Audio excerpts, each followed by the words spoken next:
baik adalah begini. Sediakan waktu, ajak mereka berbicara. Lalu ajak mereka diskusi dan mulai ajak mereka berpikir. Excuse me. Ajak mereka berpikir, ajak mereka diskusi. Ya. Karena generasi makin kesini ya, generasi terakhir ini nih makin analitis ya, mereka makin kritis dalam berpikir. Sehingga kita bisa ajak mereka bicara seperti layaknya orang dewasa bicara. Menurut kamu kalau kamu lakukan ini baik nggak? Menurut kamu ini untung atau rugi buat kamu? Kalau kamu bicara kasar, menurut kamu mau nggak diperlakukan hal yang sama oleh mama atau papa?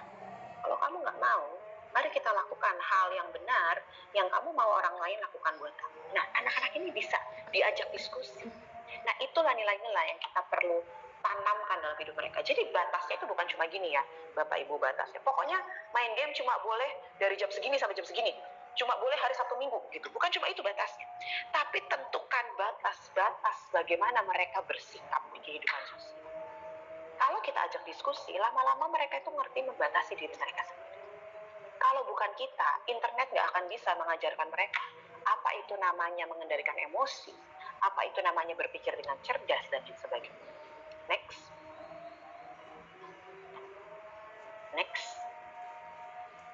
Oke, terima kasih. Sebelum mengizinkan anak menggunakan gadget, orang tua harus mengetahui dengan jelas apa yang baik dan tidak di internet serta media sosial. Ya, jadi mau tidak mau kita yang harus usaha juga kepada lebih lagi untuk cari tahu TikTok tuh apa sih, bahayanya TikTok apa sih, Instagram tuh apa sih, bahayanya apa sih gitu ya misalnya. Lalu di Facebook itu ada apa aja sih. Nah, sekarang itu godaan mereka sudah lebih lagi daripada godaan zaman-zaman generasi dulu ya Bapak Ibu pasti tahu. Kalau dulu godaannya mungkin pergaulan di luar, narkoba di luar, atau mungkin misalnya preman di luar gitu ya, atau film-film di TV yang nggak benar yang masih bisa kita batasi dengan lebih mudah. Kalau sekarang godaannya kita nggak tahu mereka klik apa, internet itu tanpa batas, tiba-tiba keluarlah gambar-gambar yang tidak benar. Nah, kita kan nggak bisa 24 jam bersama dengan mereka. Jadi apa yang bisa kita buat? Kita harus luangkan waktu dengan anak kita untuk mereka sekali lagi tentukan batas buat diri mereka sendiri. Supaya nanti kalau keluar tuh gambar-gambar yang nggak benar gitu ya, mereka bisa batasi diri mereka sendiri, mereka langsung out. Mereka langsung klik cancel misalnya. Mereka langsung ganti channel misalnya. Kenapa? Karena mereka ngerti itu keluar dari kesadaran diri mereka. Ya. Ajarkan konsep batas sudah tadi ya, dan waspadai bahaya kecanduan gadget sejak dini. Nah, untuk Bapak Ibu yang sudah terlanjur kecanduan anaknya, ini butuh usaha lebih memang ya Bapak Ibu, bagaimana engkau harus berusaha, engkau sediakan waktu, dan mau tidak mau engkau harus berikan batas buat anak. Dan itu butuh waktu sampai akhirnya engkau dan anak punya kepercayaan satu sama lain. Ya, tapi nggak ada yang nggak bisa, pasti bisa. Saya sudah tangani banyak anak-anak kondisi aneh-aneh dengan model-model yang luar biasa, dan saya lihat nggak ada anak yang nggak bisa berubah. Sebenarnya nggak ada orang yang nggak bisa berubah, asal ada kemauan, baik itu dari sisi orang tersebut dan dari sisi orang tuanya atau pendamping. Ya, tapi memang itu butuh waktu, butuh kesabaran, butuh konsistensi. Stimulasi otak mereka itu banyak diasah melalui teknologi karena gadget. Namun orang tua juga perlu memperhatikan dan mengasah emosi dan perasaan anak. Ya, next. Oke, kita agak percepat ya. Sebagian besar interaksi dan hubungan mereka dilakukan secara online ya. Jadi sekali lagi kita perlu menghabiskan waktu dengan mereka juga tetap secara sosial. Perlu ada waktu tuh yang namanya family time tanpa gadget, itu tetap perlu. Peluk anak, memuji anak secara verbal itu sangat perlu, karena nggak ada kok yang bisa menggantikan yang namanya efek sentuhan, bahasa kasih sayang. Gadget nggak akan pernah bisa gantikan, gitu ya. Dan juga sebagai orang tua kita perlu jadi contoh, Bapak Ibu. Nggak bisa gini, kita larang anak kita untuk main gadget seharian, tapi Bapak Ibunya itu dari pagi sampai malam pegang gadget.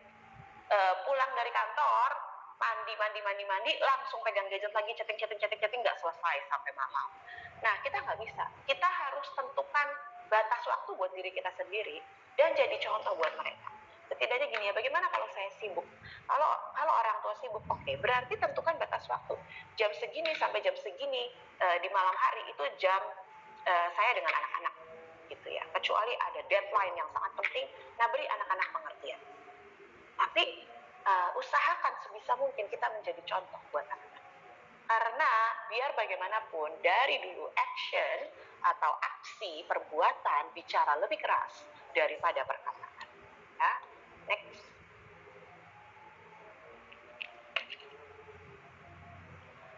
Waspadai konten apa? Ya, jadi kadang-kadang saudara bisa nimbrung lah sebagai teman ke anak-anak. Lagi nonton apa sih? Lagi lihat TikTok apa sih? Lagi suka lihat video YouTube apa sih? Nimbrung aja, tapi jangan langsung itu gak boleh gini, jangan. Tapi nimbrung, lihat. Kalau saudara begitu lihat, wah ini ada contoh-contoh yang gak benar, saudara mulai masukin pelan-pelan, kenapa sih kok dia kasar begitu ya? Menurut kamu kasar gak tuh yang dia lakukan? Misalnya ada konten yang prank orang miskin, nah itu kan jahat banget. Nah, saudara bisa sambil ajak cerita, ajak ngobrol. Karena itu menurut kamu itu jahat atau enggak? Kok ada orang bisa kayak gitu ya? Nah, sambil ajak diskusi, itu akan lebih masuk ke anak-anak Bapak Ibu. Ya, daripada kita, gak boleh nonton. Apa sih, mama gak mau lihat lagi ya kamu nonton begitu. Wah, itu membuat mereka makin lama makin sembunyi-sembunyi nontonnya Bapak Ibu. Jadi kalau Bapak Ibu mau mereka tidak sembunyi-sembunyi, jadi teman, terbuka dengan mereka. Ya, bangun hubungan yang baik dengan anak itu sangat penting. Biar bagaimanapun seorang anak butuh sebuah kepastian, rasa aman bahwa apapun yang terjadi, mereka bisa datang ke orang tua mereka. Ya, next. Ajari anak pentingnya bersosialisasi. Ini tadi sudah saya bahas ya. Next. Oke. Lalu masalah yang berikutnya adalah masalah komunikasi. Ya, seringkali nggak nyambung. Kenapa? Karena generasinya beda, zamannya beda, tuntutannya berbeda, kesukaannya berbeda. Nah, mungkin kalau generasi X sama baby boomer, nggak tahan di gadget seharian tuh, nggak tahan. Tapi buat anak generasi Z dan Alpha, itulah kesukaan mereka. Nah, jadi di bahasanya aja udah beda gitu ya. Coba next. The biggest communication problem is we do not listen to understand, we listen to reply. Nah, ini masalah. Nah, seringkali sekali lagi untuk bisa membina mereka, kita harus mencoba berada di dunia mereka. Jangan minta tuntut mereka coba ada di dunia kita, nggak bisa. Bukan berarti kita nggak bagi pengalaman ya, itu beda lagi. Tapi kita dulu yang harus memulai. Nah, seringkali sebagai orang tua, karena kita merasa lebih tua dan lebih bisa, lebih tahu banyak, jadi seringkali ketika kita ngasih tahu anak, kita cuma pengen mereka dengerin. Nah, apakah kita punya telinga untuk mendengarkan pendapat mereka? Ketika kita itu, anak-anak kita ini tahu bahwa kita ini menghargai pendapat mereka, apalagi generasi sekarang ya, mulai dari milenial dan alpha, maka percayalah mereka akan lebih mendengarkan setiap kali kita berbicara. Ya, next. Komunikasi adalah seperti jantungnya, detak jantung dan hubungan apapun. Ya, next. Oke, next. Jadi rumah adalah edukasi pertama mereka. Ya, jangan lupa untuk terus diskusi dan mengajar di rumah. Tetap ya, kita nggak bisa mengandalkan 100% guru di sekolah, apalagi sekarang zamannya online seperti ini edukasinya. Ya, rumah adalah edukasi pertama, nggak cuma masalah pelajaran, tapi apa yang kita tanamkan ketika mereka bangun tidur, apa yang kita tanamkan sebelum mereka tidur. Nah, ini penting ya secara psikologi ya Bapak. Sebelum tidur, usahakan luangkan waktu dengan anak. Beri mereka value ketika sebelum mereka tidur. Misalnya saudara mau sharing time saat teduh bersama keluarga di rumah, lakukan sebelum tidur. Kenapa? Karena ketika value itu dimasukkan sebelum mereka tidur, itu message yang dimasukkan ke mereka akan masuk sampai ke alam bawah sadar mereka ketika mereka tidur. Nah, inilah yang lambat laun akan membentuk karakter mereka, dan mereka akan ingat untuk waktu yang lebih lama. Ya, jadi kalau saudara gini, aduh anakku nggak bisa diajarin, gimana ini sudah terlanjur. Sebelum tidur, luangkan waktu dengan mereka. Jangan sibuk sendiri, apalagi kalau punya waktu, ya kecuali terpaksa. Nah, luangkan waktu, berikan value pada mereka. Kalau perlu, kalau anaknya masih kecil masih bisa sebelum tidur dielus sambil diomongin, nak, kamu anak yang baik, anak yang pintar, anak yang cerdas. Walaupun nilainya di sekolah masih 5, 4, 5, 6, nggak apa-apa. Tetap perkataan iman. Dielus kepalanya sebelum tidur, dibilang kamu anak cerdas, kamu anak yang luar biasa. Ya, itu akan sangat-sangat membantu. Next. Ya, tetap dengan kasih ya bicaranya. Coba untuk mendengar lebih lagi. Next. Ini bahasa kasih, ada 5 bahasa kasih dengan cepat saja. Bahasa touch, ada anak itu merasa disayang kalau dipeluk, ada anak gak terlalu suka dipeluk, tapi ada anak itu suka dipuji. Nah, berikanlah mereka pujian. Ada anak itu paling merasa disayang kalau dikasih hadiah. Nah, berikanlah mereka hadiah-hadiah kecil, gak usah hadiah-hadiah mahal. Ya, ada anak itu merasa disayang kalau mereka punya quality time. Kalau mama sediakan waktu buat shopping bareng, buat TikTok bareng, buat nonton bareng, nah itu mereka merasa disayang. Ada yang merasa disayang kalau dipijitin, kalau orang tuanya, kalau mereka lagi gak enak badan dipijitin, wah itu mereka merasa disayang. Ya, atau diantarin sekolah mereka merasa disayang. Nah, setiap orang punya bahasa kasih yang berbeda. Mari kenali bahasa kasih anak-anak kita. Ya, next. Tadi sudah ya, bicara seperti teman kepada mereka. Ya, kadang-kadang bercanda aja sambil bercanda, nggak usah terlalu serius ya. Tapi tetap ada batas, ada waktunya mereka mengerti kapan disiplin, kapan orang tua mereka datang sebagai teman, kapan orang tua mereka datang untuk mendisiplin. Kalau memang sudah terlalu bahaya, kita tetap harus disiplin, tetap harus tegas dengan kasih. Ya, jadi anak-anak tetap harus tahu itu dinamikanya, batasnya, tarik ulurnya. Ya, next. Pentingnya kenalkan Tuhan pada generasi. Biar bagaimanapun, ini faktor X yang nggak bisa digantikan oleh apapun. Lebih sulit membuat pagar buat anak-anak zaman ini. Kenapa? Ya itulah Bapak Ibu. Kita kan nggak bisa 24 jam dengan mereka. Kita kan nggak tahu apa yang mereka lihat di gadget. Kita nggak tahu dengan siapa mereka chattingan. Kita juga nggak tahu dengan teman sekolah atau teman dari antah berantah, dari dunia belahan dunia mana, kita nggak tahu. Tapi kita bisa masukkan value-value takut akan Tuhan yang mengajarkan mereka memberi batas pada diri mereka. Next. Dan ini yang paling penting sekali. Hakim-Hakim 2 ayat 10 sampai 11. Setelah seluruh angkatan itu dikumpulkan kepada nenek moyangnya, bangkitlah sesudah mereka itu angkatan yang lain yang tidak mengenal Tuhan ataupun perbuatan yang dilakukannya bagi orang Israel. Lalu orang Israel melakukan apa yang jahat di mata Tuhan, dan mereka beribadah kepada para nabi. Ini menyedihkan sekali ceritanya, saudara. Kalau saudara tahu, Hakim-Hakim isinya adalah kejatuhan demi kejatuhan bangsa Israel. Kenapa? Karena ayatnya jelas berkata di Hakim-Hakim 2. Ini adalah sebuah generasi yang sama sekali nggak mengenal Tuhan. Dan mereka nggak tahu apa yang Tuhan sudah buat di generasi orang tua dan nenek moyang mereka di zaman generasi-generasi sebelumnya. Sehingga akhirnya yang menyedihkan, mereka melakukan apa yang jahat di mata Tuhan. Jangan sampai generasi Z dan generasi Alpha, anak-anak kita, ditemukan melakukan hal yang jahat di mata Tuhan. Kenapa? Karena mereka nggak kenal Tuhan. Karena mereka nggak tahu value-value dalam hidup. Mereka nggak tahu value firman. Mereka nggak tahu apa pentingnya hikmat, apa pentingnya disiplin diri, apa pentingnya komunikasi, apa pentingnya empati dengan orang, apa pentingnya memberi, apa pentingnya quality time, mengerti membuat batas-batas dalam hidup sendiri. Nah, ini tetap harus kita terapkan.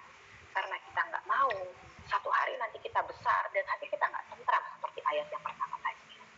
Kenapa? Karena kita melihat bagaimana mereka menghancurkan atau teknologi menghancurkan diri mereka. Ya, jadi mari sebagai orang tua saya berdoa, kita akan semakin ajaib, kita akan terus bina anak kita.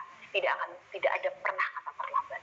Ya, Tuhan tetap ada buat setiap kita asal kita mau berusaha untuk terus membimbing anak-anak kita. Ya, terima kasih. Boleh dilanjutkan dengan pertanyaan mungkin? Selamat sore semuanya. Terima kasih Kak Nancy. Ada beberapa pertanyaan yang sudah masuk nih Kak, lumayan banyak kalau menurut saya.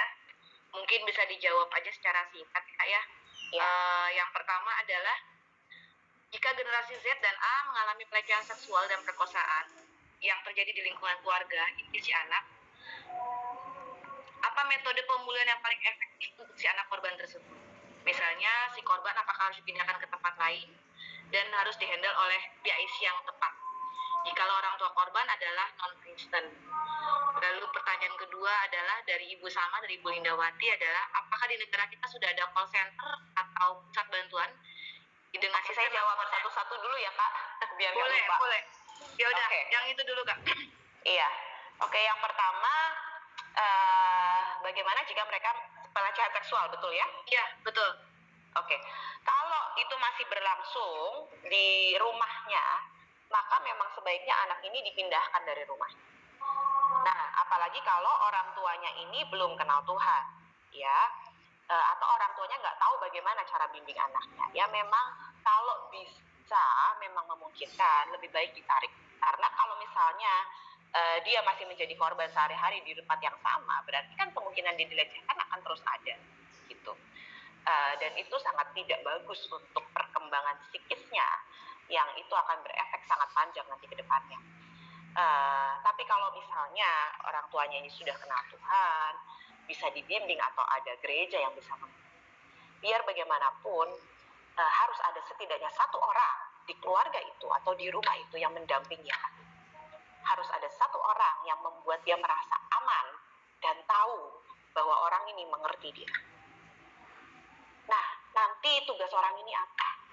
Tugas orang ini adalah membawa anak ini untuk belajar yang namanya mengampuni. Ya, masalah akan selalu ada.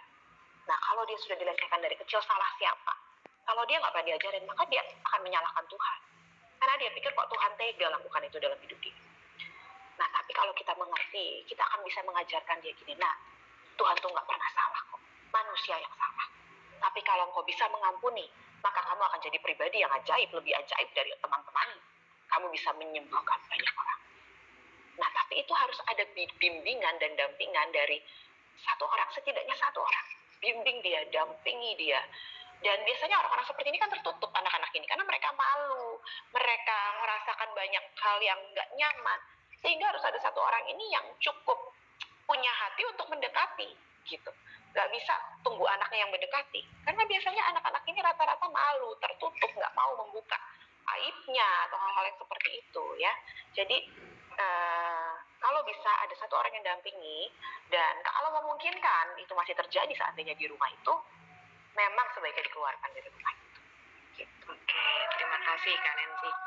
Lalu ada pertanyaan kedua, kalau ada berbagai macam tipe kejadian, karena lingkungan zamannya seperti itu, teman hidup yang bakal cocok sama kita itu kira-kira yang seumuran atau yang selisih banyak ya Kak? Ini pertanyaan tentang jodoh nih kayaknya Kak. Atau yang beda generasi, bagaimana ya Kak sebaiknya? Aduh, kakak-kakak, ibu-ibu, bapak-bapak, ini kayaknya harusnya Bu Heni sama Pak Jojo yang menjawab. Iya, ya. benar.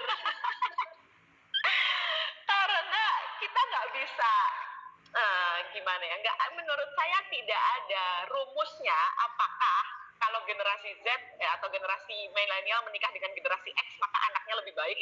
Tidak ada rumusnya Bapak Ibu. Karena kita semua berasal dari latar belakang yang berbeda, punya panggilan yang berbeda dan lain sebagainya gitu ya. Jadi tetap kalau itu adalah perjalanan Bapak Ibu, perjalanan para saudara dengan Tuhan dan pilihan masing-masing ya, yang ujungnya adalah ya kita harus konsekuensi